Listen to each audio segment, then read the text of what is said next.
Hi friends, नमस्कार सगळ्यांना, good evening. तर चला तर मित्रांनो, पहिल्यांदा सगळ्यांना होळीची हार्दिक शुभेच्छा. आणि आता त्याच्या पुढे आपले कामं आणि आपलं काय चाललंय रुटीन ते. तर चला तर मित्रांनो, इथे चाललंय माझं पुरण हे झाले तयार.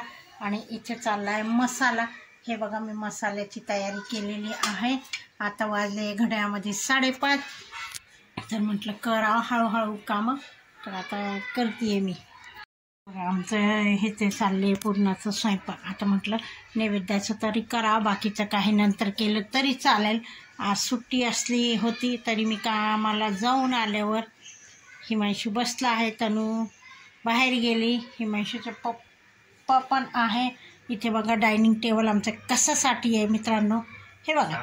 हां, हे आणलं पूजेसाठी, नारळ, गूळ आणि ते मसाला. आता हे ते मी सामान काढून ठेवलेलं आहे.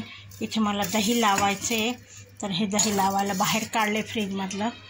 आणि चला तर मित्रांनो, चालले आता काम पुरणाचं करून घेते, कारण वेळ होते. असं आमच्या शेजारी पाजारी झालं पण पुरण बनून. तर आता मी हे वाटण करणार आहे.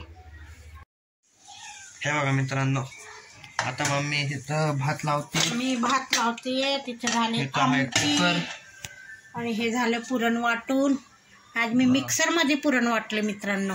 बघा, मिक्सरमध्ये चाळणी तुटली म्हणून म्हटलं जाऊ दे मिक्सरमध्ये लावा.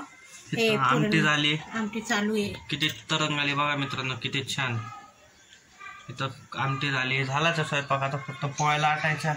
मम्मी आता भात लावणार आहे. कसं काय स्वयंपाक झाला रे? तुला माहिती आहे, अजून हे करायचे, भजी, पापड, हे लागतं, कुरडई, तरच ते पुरणाचं ताट पूर्ण असतं. पुरणाचे पोळी तूप लावून मस्त लागते मित्रांनो, झणझणीत आमटी. हो, अजून काय?